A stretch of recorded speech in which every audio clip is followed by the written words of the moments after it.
Okay, welcome everyone to our Conversations with Voters 101 training.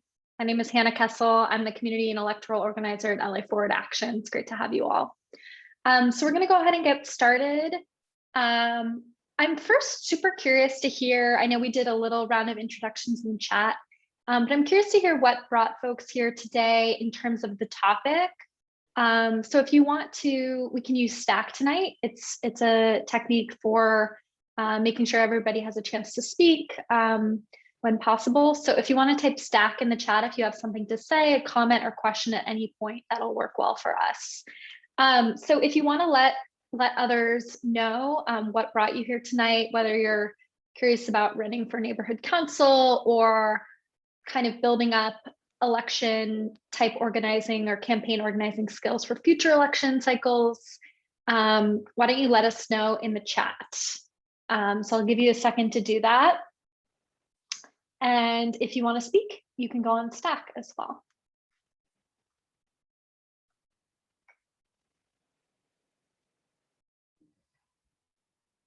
I can start. My name is Jennifer. I'm in Westchester. I am considering running for neighborhood council, and I saw the series that LA Forward Action was doing a little late in the game, but also the neighborhood that I'm in, the election isn't until June. So it's really nice that those recordings are trainings are recorded, because I have gone back and watched them and I appreciate that. I think for me, I mean, ever since 2016, I have felt an urge to get more involved, and I've always been really scared of or had a lot of anxiety around actually. I am inspired by the grassroots organizing and the knocking on doors and the phone baking and the reaching out to voters, but it also intimidates me. And so I am hoping that this will give me some kind of tools and techniques to get up the courage to actually do the organizing that I've read about and that I think is so amazing. Awesome. Thanks for being here, Jennifer. RD. First of all, thank you. I was practicing the Stack because I've never used it before. And I'm here tonight because I trust LA Forward. It's one of the few organizations that I've come to where people can express and disagree and not have all sorts of crap happen because of that. And so I'm here not because my NC interests me. I mean, I'm involved with it, but they don't have elections this year. They have them every 4 years, which I think is crappy, but that's beside the point. As you may or may not have been able to tell, I don't necessarily have social skills around other people. I just blurt out what I want to say. And that's not always conducive to a conversation with a voter, with a meeting like I was in today at the NAEH had their last day of conference, and trying to speak with people. Okay, I'm burbling. I'm here to improve my interactions. There we go. I'm shushing. Totally. That's awesome. It's great to have you, RD. Matthew's on Stack. Hey everyone, it's good to virtually meet all of you. My name is Matthew, pronouns are he, him, and I'm in Pasadena. And I'm here to become a better conversationalist and a better listener with people whose views I don't share, particularly around phone banking or just sharing. I think a lot of important conversations happen with people who are undecided or not quite sure, or people who are just misinformed, and it's important to have those skills to be able to compassionately listen and discuss, even when it's very hard to. All right, thank you. Thanks for being here, Matthew. I love that. I'll just share a little bit about myself for folks who may not know me. I've been working with LA Forward as an organizer since August of last year, August 2020. And before that, I worked for the Bernie Sanders presidential campaign, and I've worked on other campaigns as well. So I helped with the LA Forward campaign for Measure J, helped with the Prop 15 campaign, and I love phone banking and I love knocking on doors. So talking to voters is my bread and butter as an organizer. And I really like this topic because I I like what RD and Jennifer brought up about building up those skills and that confidence to have those conversations on the phone and at the door. And I think it's not easy. I still struggle sometimes and I still get nervous, but while there is an element of faking it till you make it, there are some really clear tactics and principles that I think any of us as organizers or as people in conversation with voters can really adhere to build up our confidence and our skills. So with that, we'll get started. So the tactics we're going to be talking about today, there's kind of 4 principles that I want to focus on, and we have some scenarios as well. These are principles that can apply to any kind of a conversation with the voter. So whether you're on the phone, when you're phone banking, for city council or a ballot measure or presidential campaign, neighborhood council, a statewide policy, what have you, it applies. If you're knocking doors for your own campaign or another campaign, these will apply, and so on. These also could apply to a tactic called relational organizing, which we're going to be talking about in our 5th installment of this campaign skills training series. So that'll be 2 weeks from today, on March 24th, I believe. Yes, March 24th. So next week, we'll be talking about volunteer retention, how to engage volunteers on a campaign, whether you're a volunteer yourself or an organizer, like a staff person. But I just wanted to give you that little taste of what's to come. So we can continue to use Stack in the chat if you have questions, and I will do my best to monitor it as I speak.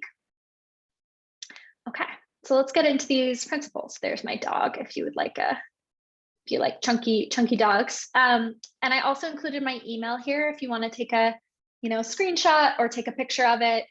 You can follow up with me, whether you have specific questions about the tactics and skills we talk about tonight, or if you have questions about your neighborhood council campaign, and really how to engage voters and engage your friends and family to help, get out the vote for you in that way. I'm happy to have a one-on-one conversation on the phone or Zoom with you about that as well.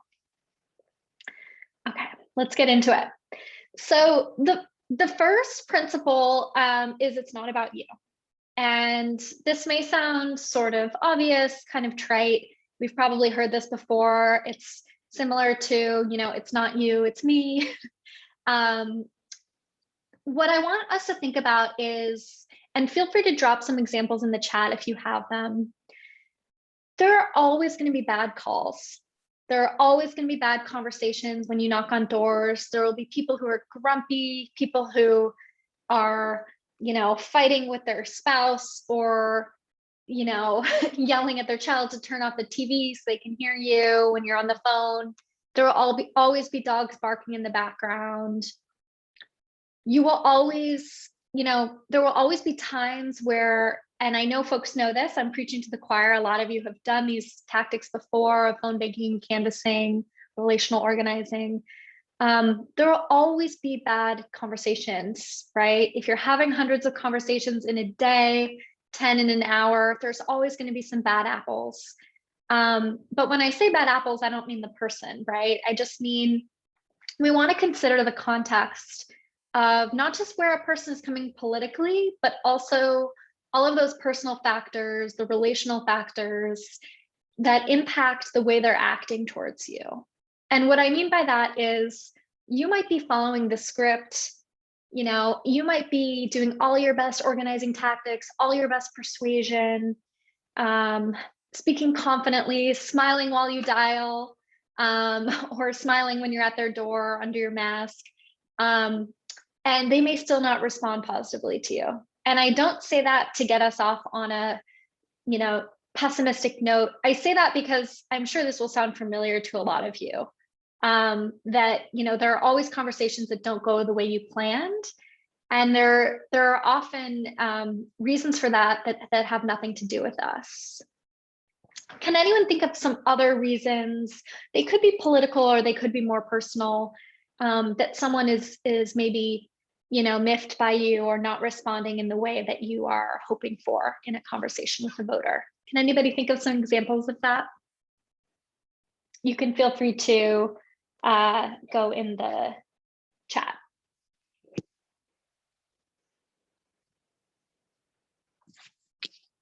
RD, did you want to comment on that?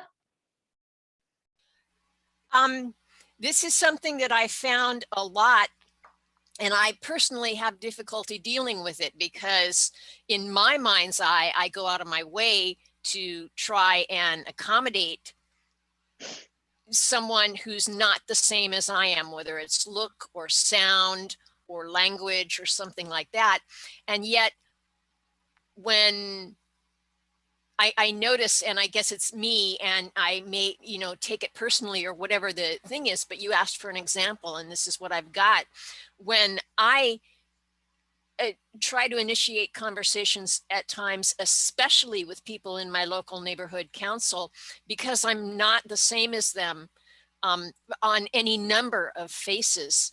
I get things like eyeball rolls or people simply not responding to me. I guess they call it ghosting nowadays.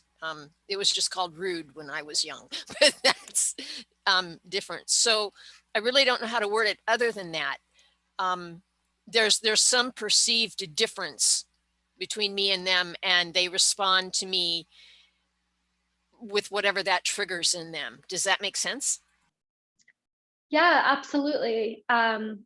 Yeah, and first of all, I just want to validate how tough that is. That's really unfair, and none of us should have to deal with that for sure, for any reason. So I'm sorry that you've dealt with that, RD.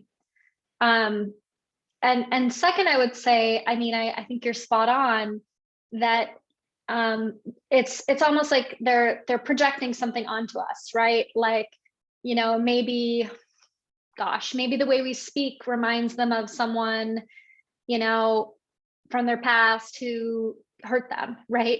Who knows, right? We have no idea. Awesome, good to hear you're nodding your head.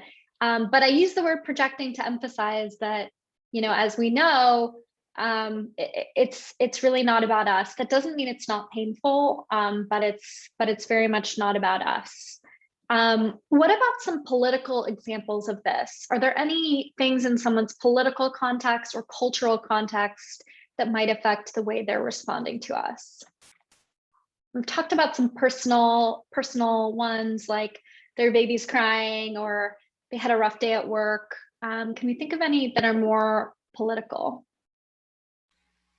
I don't understand. Are you talking about the direct dichotomy that I perceive worldwide, which is polarization between one side and the other, say one partisan versus another partisan? Or are you asking for something specific like I want AB 05 abolished and taken away, and someone else wants AB 05 set up so that Uber drivers and Lyft drivers can use it to their advantage? That's a good clarifying question. I guess what I mean is maybe less political. I mean more cultural factors. So for instance, has anybody, you can use the emoji reactions or you can type in the chat. Has anyone ever called voters in a different state?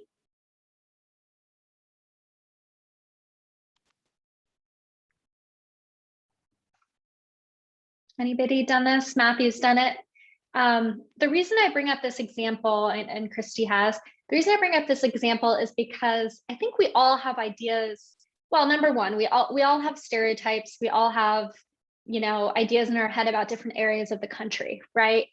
I think to pretend like we don't would be lying, right? We all have certain ideas about, oh, you're an East Coaster, you're this way. You're from the South, you're this way, right? Fill in the blank.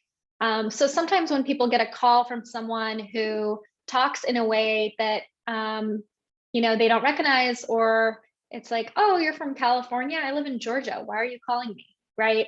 Those kind of cultural or contextual factors can impact the way people respond to us. That was my example. And I know Jennifer was on Stack. Let's go Jennifer and then Christy. So this one is a political example, and I don't know if this is what you were thinking about or not, but when we think about progressive voters, they should be kind of a similar bucket of people.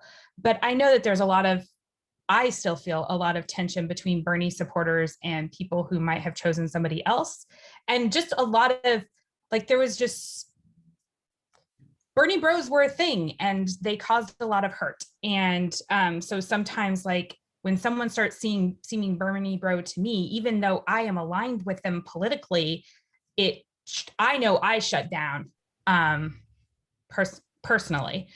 So that might be something, like, because it is a similar pool of voters, and I do think that they do have a lot in common. And so it could be feasible that you could be reaching out to a voter who voted for Bernie in 2020 and someone who voted for Warren in 2020. And that can be kind of challenging to navigate sometimes. Okay. So you're speaking to some examples that in your mind, there might not be huge political differences, but you feel like maybe that other person is inflating those differences or something like that, to be really large. I'm speaking specifically of the misogyny that was displayed. And so for me, like, and this is very much my issue, but I also know that I'm not the only one that feels this way, that sometimes when that strain of left comes out, it's very off-putting. Okay, gotcha. Christy. Oh, Christy's not on Stack. Okay, good to know. I wasn't sure if you were raising your hand, Christy, about having spoken with voters in other states, or if you were on Stack. No, you're exactly right about the other states. And I'm back home now, so hopefully I can handle my phone a little bit better now. Thanks. Wonderful. Glad you made it home. So, I present this one at the outset because I think this really colors all of our experiences with voters. Being an effective phone banker or canvasser is very much about being able to bounce back from a negative conversation. The second thing is stolen straight from sales, and that's because it works. And this is essentially the customer knows best, or the voter knows best. You do not have to be an expert in the topic or the candidate or the policy that you are calling about or speaking with the voter about at their door. In fact, if you were an expert, right, it can sometimes make it more difficult to connect with an everyday voter who maybe doesn't know a lot about policy the way, an organizer or a super volunteer for a campaign might. And that's totally okay, right? Most voters are never going to be experts. So it shouldn't necessarily be our goal to get them to be experts by, conveying that knowledge. The other reason I bring this up, and it relates to the third point that I'm going to get at in a minute here, is that sometimes I'll overhear this if I'm running a phone bank or, out canvassing with people and I hear them having a conversation across the street or something like that. Sometimes there's a tendency for people, I think, to want to correct things that a voter says that feel wrong to them or feel inaccurate. And I would encourage us to really avoid doing that as much as possible. And there's a lot of reasons for that. The first one is sort of obvious, which is, how does it feel when we're corrected? How do we feel?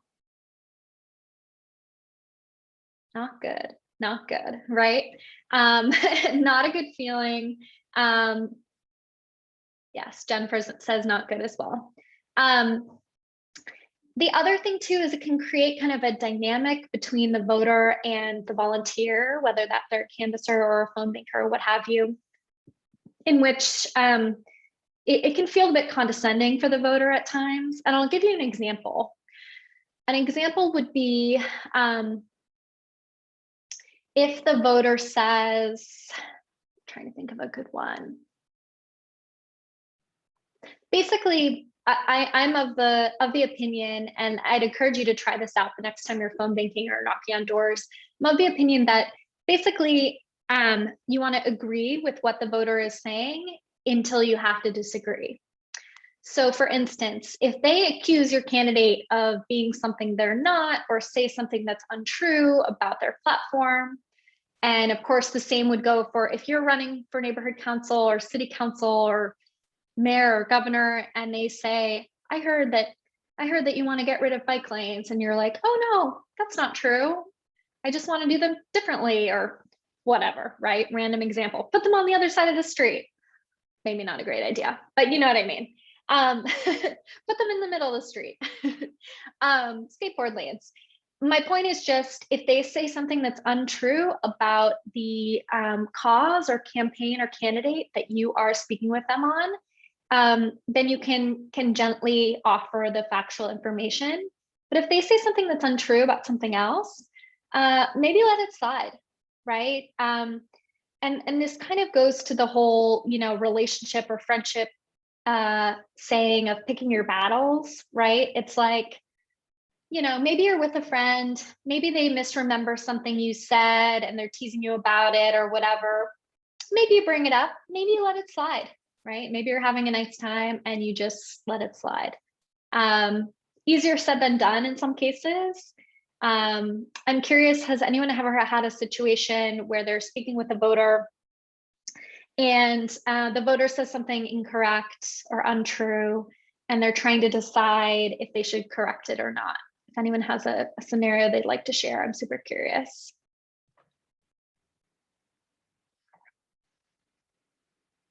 You can get on Stack, you can type it in the chat as well.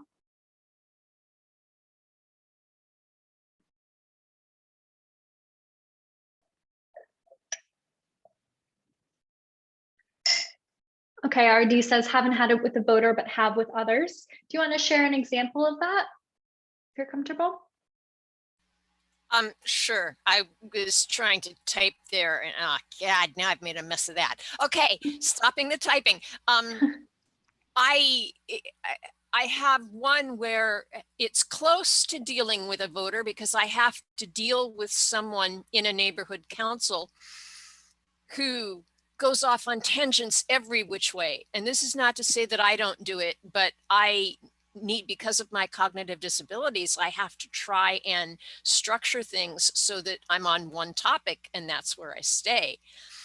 And so when they go off on another topic and then they're saying something else that's just so wrong, and it has to do with trying to take care of the people in the city, I want to jump in and say, no, what are you doing? What are you thinking? And I literally have to bite my tongue to not do that so that I don't create a scenario where we just wind up with a major storm that doesn't get anything accomplished. And I imagine that to be something similar to talking to a voter. I could be wrong, and I don't mind you correcting me. Turning off my mic. Thanks, RD. Yeah, I don't think you're wrong at all. I think there's a couple different things. Number one, that impulse you have is totally valid, and I think we've all felt that. Certainly in the extremely polarized and politically charged and divisive political environment and culture we've been in for the last 4+ years, but also, of course, before that.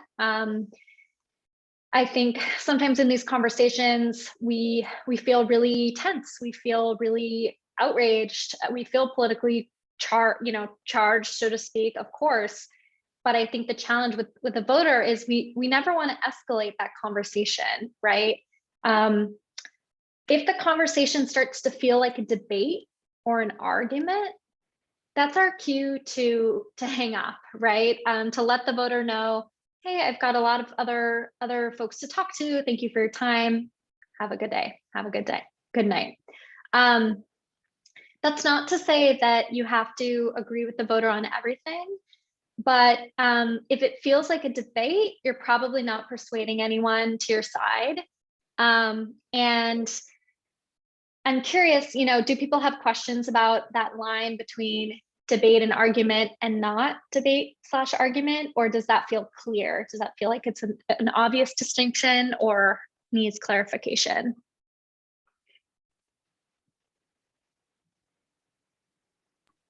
I think it's easier to talk about in the abstract than when you're in the moment. Yeah, I hear that, Jennifer. Do you have an example of a time when it might be challenging or a time that's been challenging? I mean, I don't have a specific example. I just know that, yeah, I don't have a specific example other than just, general conflict in life, and how to navigate those situations. That it's never easy, and how to know, like, when it's a healthy conversation where there may be disagreement versus like now it's just confrontation. I don't know if that makes sense. Yeah, it does make sense. Yeah, it can be difficult. I think one cue is if the voter is getting defensive, or if equally and sometimes more likely, if you, the caller or canvasser, is feeling defensive, that can be a cue that you want to kind of de-escalate that conversation and or potentially leave that conversation. Another thing that's related to this is that if we're phone banking or canvassing, particularly with phone calls, but canvassing as well, we don't want to spend too much time on the phone, unless we're doing something like, deep canvassing, which is more focused on the pure relational piece. We have a goal, right? We have a specific ask that could be getting that person to request a ballot. It could be persuading them from being undecided or lean opposed to lean or strong support for our candidate. It could be getting them to re-register as a Democrat to vote for our candidate in a primary. We have a specific goal. And I think sometimes where people get tripped up is they think their goal is just to have a good conversation. Very worthy goal, feels great. But it may not sort of get to that hard ask, which we'll talk about in a couple minutes here. And yeah, I hear you, RD. It's hard not to take things personally. And it takes practice. It really takes practice to be able to get off the phone with someone or leave someone's door after a bad conversation and be able to shake it off and say, that had nothing to do with me, right? This is not to say, of course, that you can't sometimes, that people don't sometimes mess things up, right? There are cases where, of course, someone's reaction to you does have a little bit to do with you or a lot to do with you. But I think, I keep repeating it because it's a real key skill to have. So very closely related to this is it's really important to find something to agree with, right? As I mentioned before, we only want to disagree when we absolutely must. So if you're speaking with a voter and they say some things that you don't agree with, right? Let's say maybe you're talking to someone who's a Trump supporter, right? This past fall, I made a bunch of calls, hundreds, maybe thousands of calls in support of Proposition 15, which unfortunately did not pass, but it would have taxed wealthy corporations to fund schools, community services, public parks, libraries, what have you. And when I was doing these calls, I was told by fellow organizers that although you might not expect this to be the case, there were some people we talked to who were Republicans who supported Trump, right? So they could be independents or whatever, who supported Prop 15, right? Who supported taxing wealthy people and taxing wealthy corporations to fund public services. And I said, really? That doesn't make sense to me. And it was a really important reminder for me personally to check my assumptions about the person on the other end of that conversation. If we assume that, number one, if we assume that someone's political views are going to form a clear narrative that makes sense to us, right? Like for me, it wouldn't make sense for me to both support Trump and support taxing the wealthy. That doesn't really make sense. But the thing is, people don't always fit into those molds that we sort of make to make sense of the world. So in those conversations with people on the phone about Proposition 15, I was able to actually move away from talking about it as a partisan issue. And I was able to talk about it as a common sense issue that of course they're going to support, right? And I was then able to move and persuade some of those Republican or independent voters who may have said some things about Trump that I found abhorrent, right? Some supportive things of Trump could actually move them to vote for the proposition.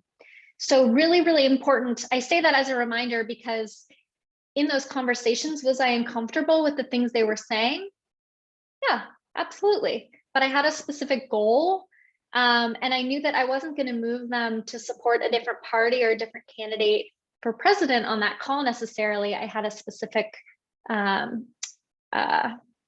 objective. Does that make sense? Yeah, happy to share that. So redirecting people is a super important skill to have. So I'm going to give you all a scenario. I would love to get a volunteer to read it aloud. Can anyone volunteer? Or even better, could we get two people, one to be the voter and one to be the caller?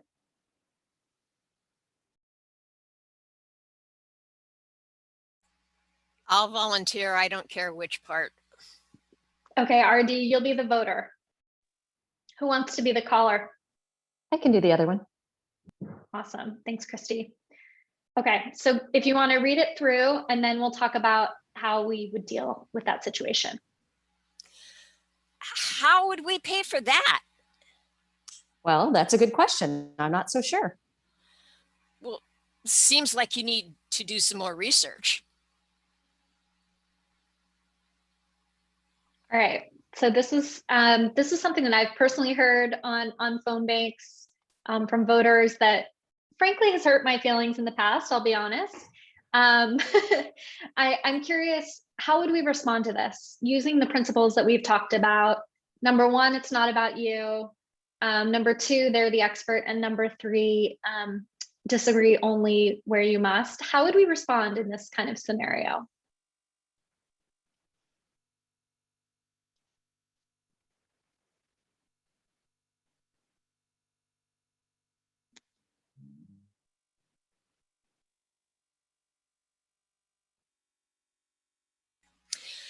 Yes, research is a great idea. Let me ask you, what do you feel would be a good way of paying for this? I like that, RD. I like how you agreed with what the voter was saying about research, that it's a good idea for you, the caller, to learn more, and a good idea for them to learn more as well. I like that. What else? How else might we respond?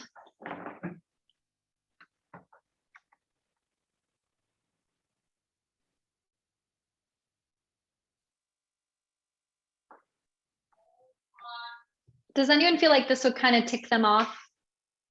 If someone said, sounds like you don't know very much about this policy. Yeah, me too, Jennifer. Yes. Yes.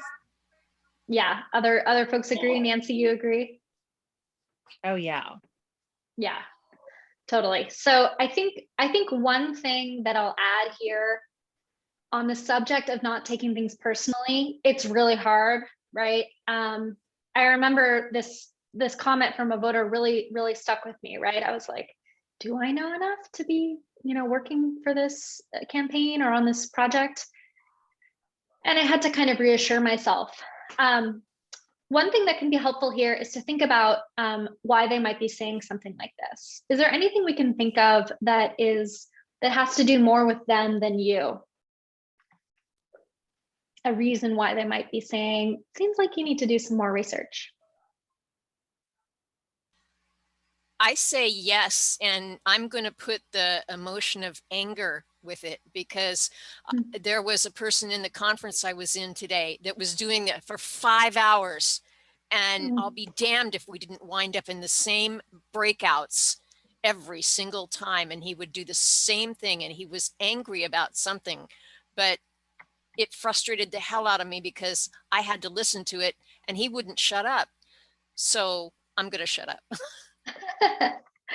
No, that's a good example. Extremely frustrating. I think there could be anger there. The other thing I'd add is it possible that this person, this voter, might be feeling insecure about their level of knowledge?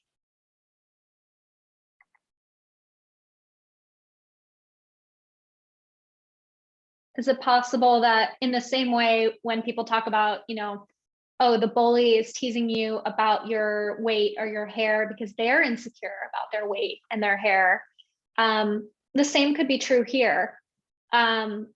And the other thing I'll add is we want to avoid asking questions that make the voter feel like they have to be an expert. So it's like a push-pull, right? In the same way that we don't need to seem like the expert, we also don't want them to feel like they're on the spot, right? So I thought RD's point was really good about just agreeing, accepting what they say and saying, yeah, research is great. I'm personally in the process of learning more as I speak to people about this, and doing research, to prepare for this phone banking because I'm a volunteer.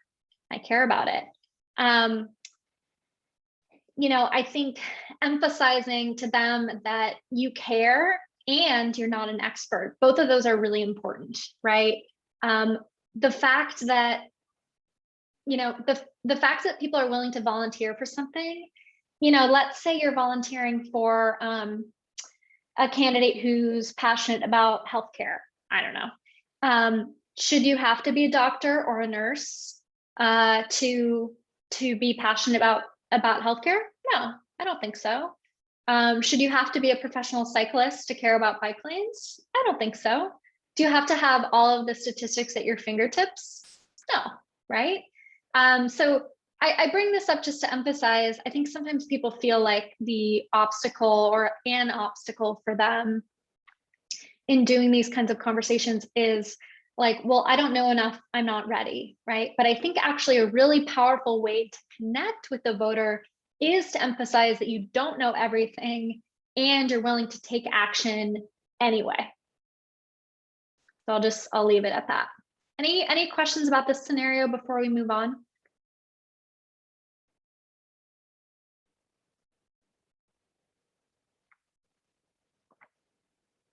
All right, we'll move on to scenario number 2. Let's do, let's have 2 more people act it out.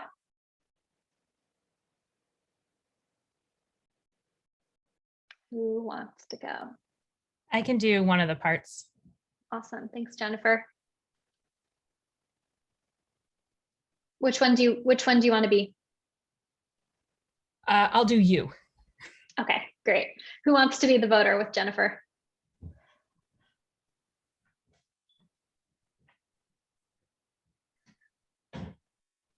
Well, I don't want to Go. hog the show, but I also can't stay up all night either. So if no one else really wants to read, I'll be the voter. I think maybe Christy volunteered, but I appreciate you volunteering. Is that right, Christy? Were you also? Yeah, I was also going to go again, but that's okay. I'm happy to do it. Okay, great. So Jennifer and Christy. I'm here because I believe in free healthcare, free college, and housing for everyone. And we've got a candidate running for Congress who does too. Oh, okay. Well, thanks, but I'm not a socialist. Okay, excellent. I have so many snarky responses. Yeah, Jennifer, how would you respond to this one? I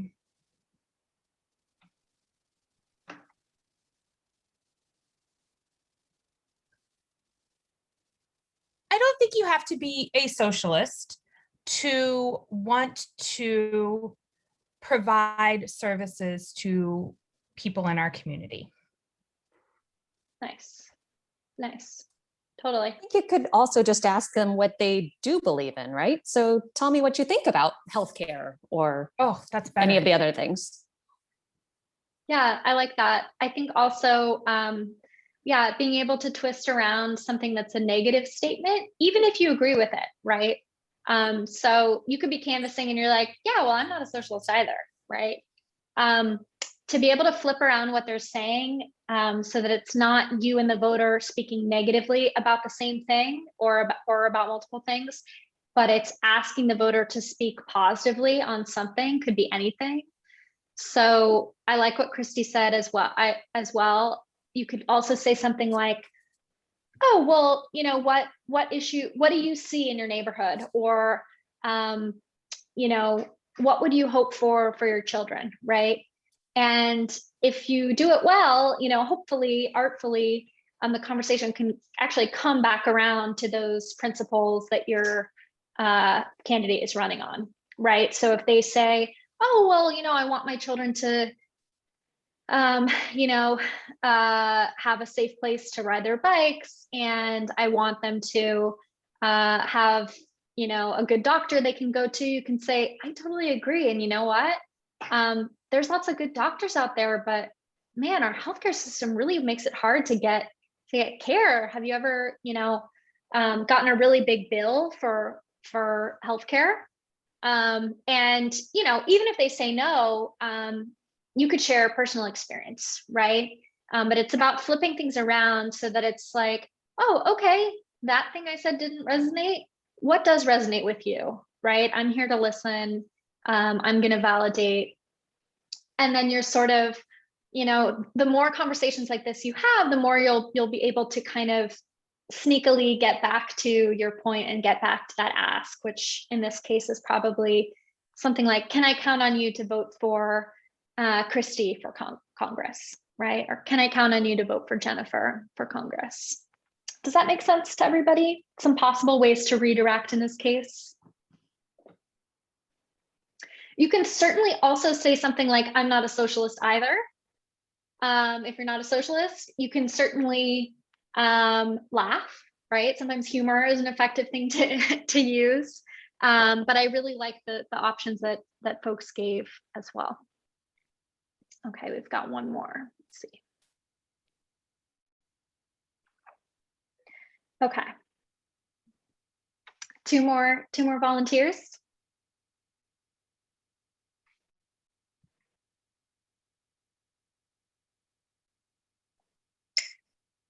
I can go. Who was that? This is Nancy. I can be you. Oh, awesome. Great, Nancy. Nancy will be the talker, or the Nancy will be you, rather. Sounds funny to say. And who wants to be the voter?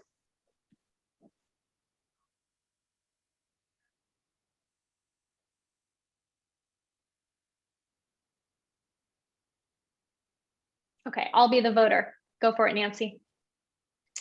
To vote in this election, you need to register by Monday. It's not like my vote would change anything, Why should I vote? Nancy, what would you say? I would say, what does the group think is a good response to this? All right, that's a good one. Good thinking on your feet. So Nancy is phoning a friend. Any insight on how we could respond to this?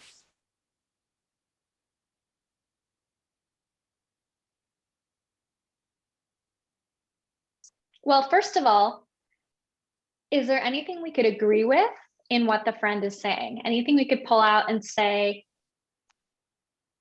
ooh, I love that, RD. Yeah, it can feel like our votes don't count. We can focus on the fact that the friend is right in a certain sense, right? In one sense, yeah, and actions that an individual person takes usually don't have big impacts. But number one, sometimes elections are won by, only 100 votes or only 1,000 votes or something like that. And number two, they can be part of a movement of people who's working to change things. And number three, they don't have to be super hopeful and optimistic to be a voter, right? They could feel a sense of obligation or duty.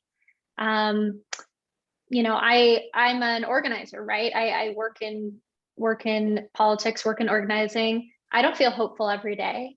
But do I feel a sense of responsibility to work to make things better? Absolutely, right? And that's why I'm an organizer. RD, you said you don't have the ending half.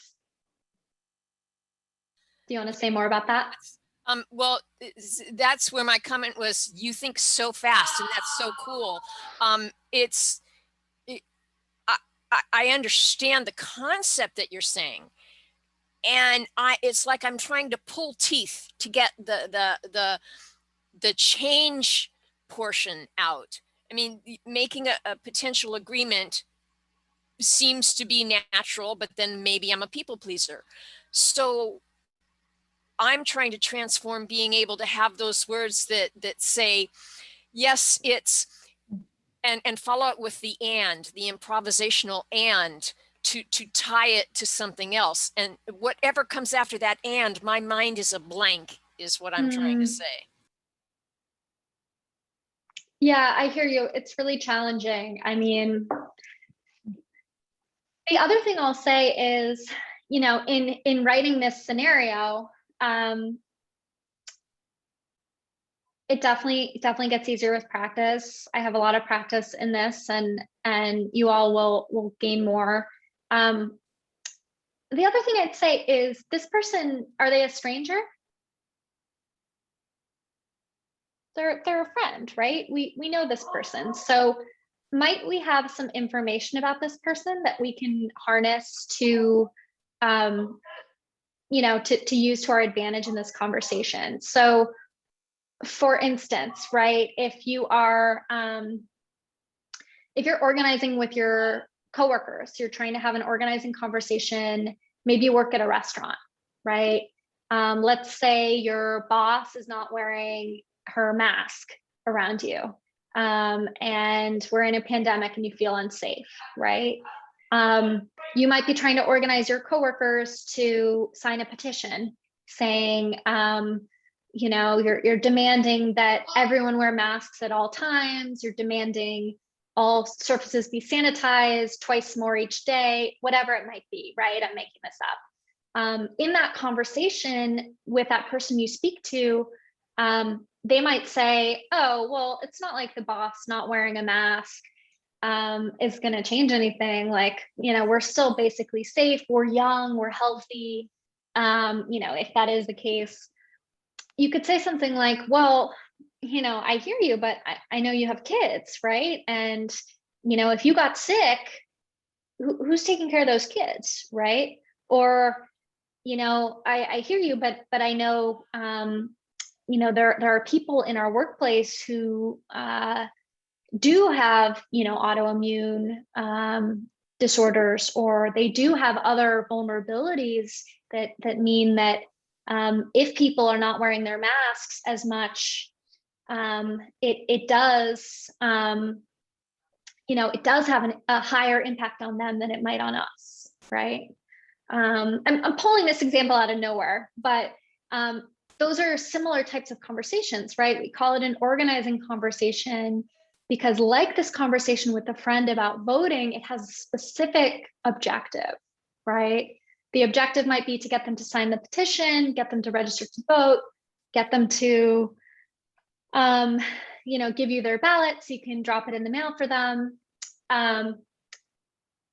You know, I give that example because I think you may have some personal knowledge of them, some relational knowledge that can impact the way you persuade them. And you're absolutely right, Jennifer.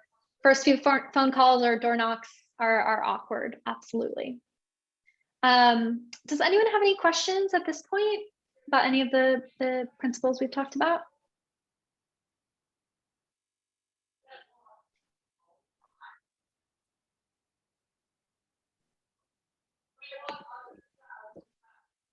No questions?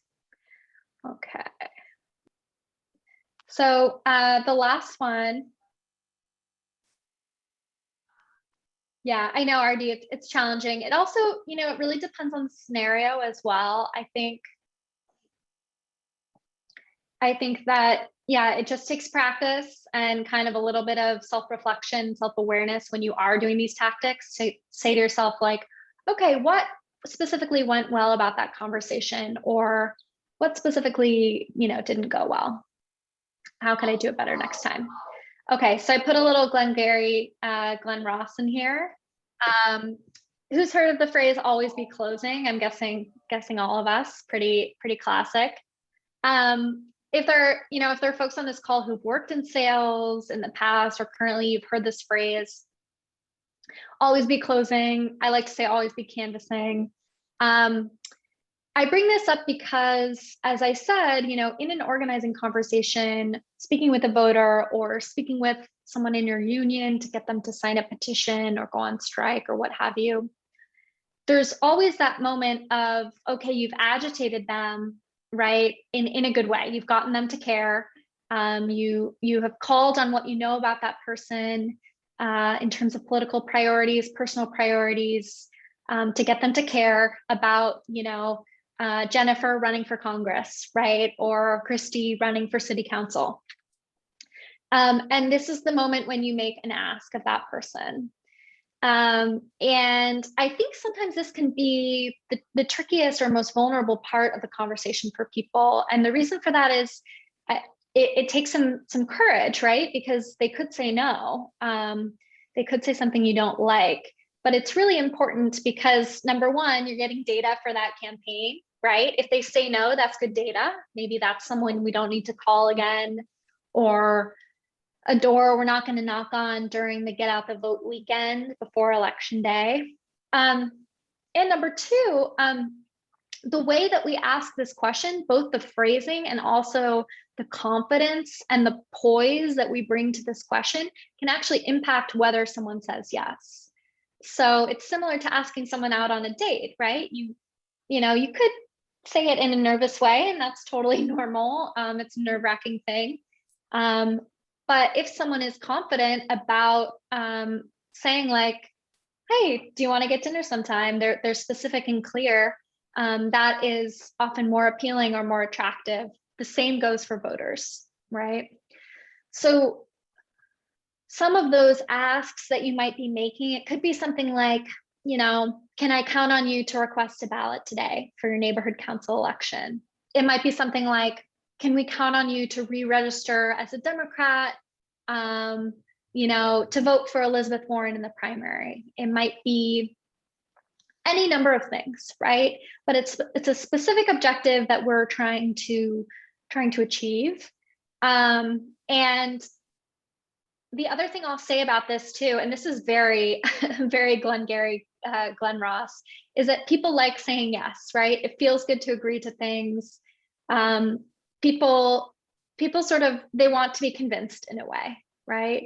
So it's really important that we're delivering that ask with confidence and with clarity. And in particular, if we've been speaking with a voter who might be undecided on the issue or candidate that we are approaching them about, we want to offer that little bit of persuasion. So for instance, if they're like, I'm not sure if I should vote for Matthew for city council. I heard that Matthew, thinks there should be more parks in our city, and I don't know, I think there should be more shopping malls. I need another Target on my block. I'm thinking about Eagle Rock with the multiple Targets, the small one and the giant one, always a real head scratcher for me. They're like, I'm not sure about Matthew. That's where you say, you give your spiel. You're like, oh, well, the reason that Matthew is a huge green space guy is he thinks that green space is a healthy, safe place for our kids to play, right? Do you have kids? And they're like, yeah, of course I have kids, right? You make that little persuasion piece. Again, I'm making this up. But after that, you want to make the ask again. Can I count on you to vote for Matthew Evans for city council, right? Because you've had your say, you've done your little persuasion moment, and then you make that ask again. So even if the first time they were undecided, it's really important to return to it and see if you've moved them. I'll stop for a second and see if people have any questions.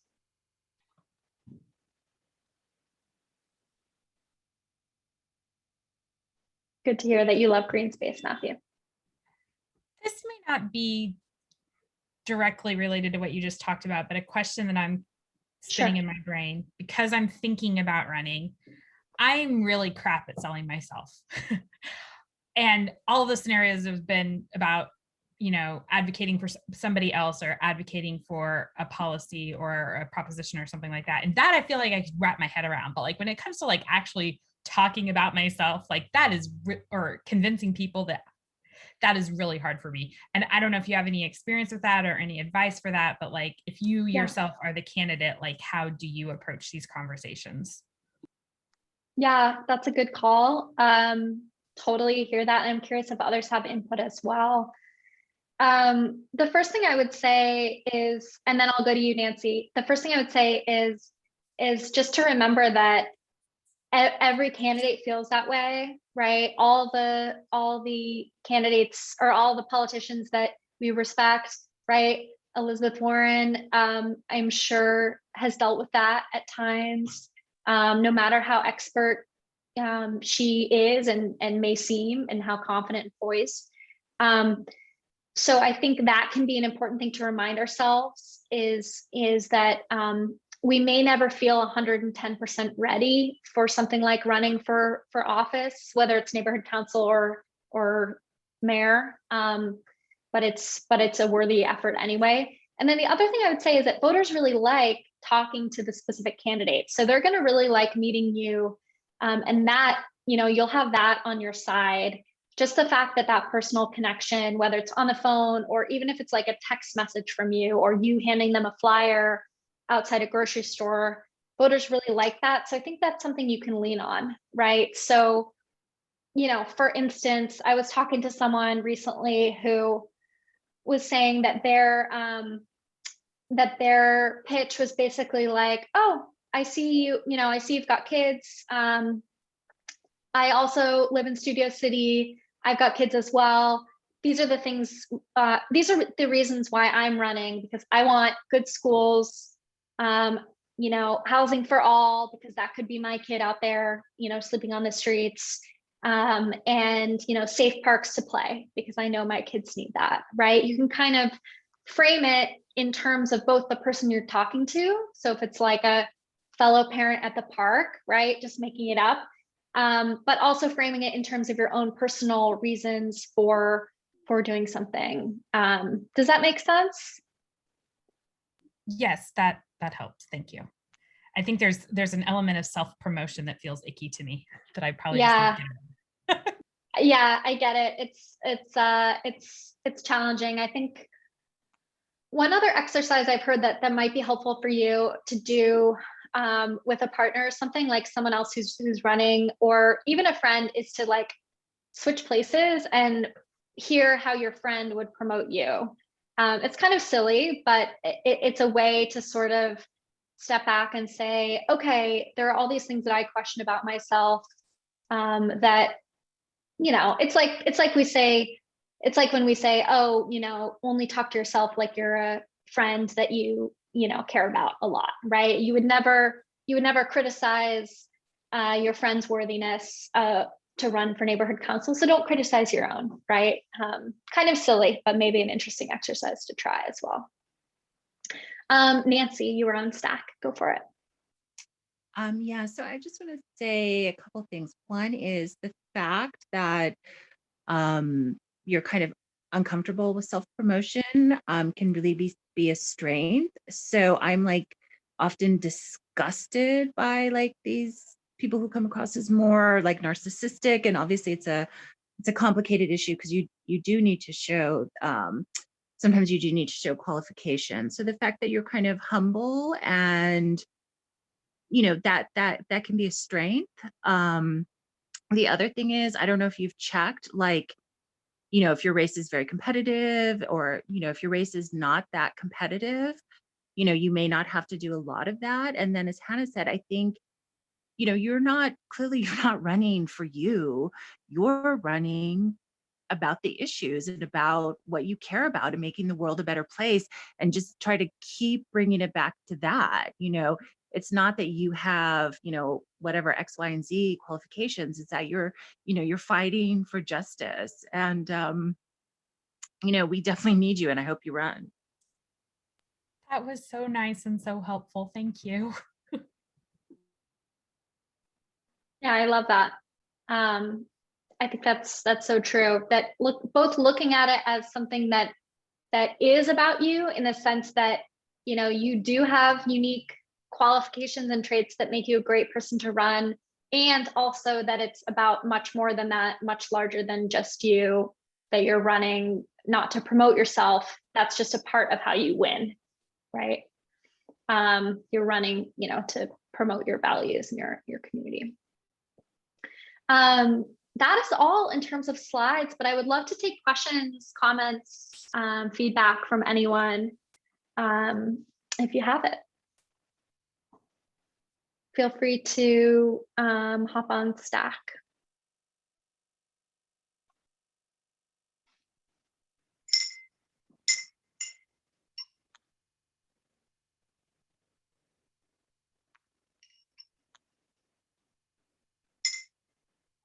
Yeah, RD. I have to ask the obvious. Excuse me, my mouth is giving me difficulty.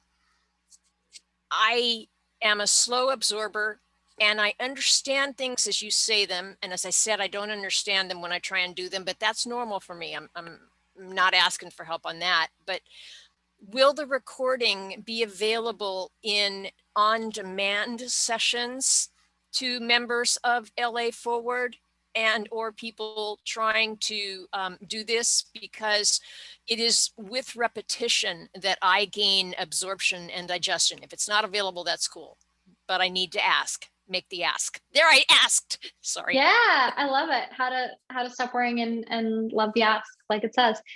Yes, the recording will be available on LA Forward's website. We have a tab in the navigation bar on the right-hand side that says trainings. And you can see our past neighborhood council trainings there. And you can also see how to run a phone bank, and basically compare and contrast training on different ways of contacting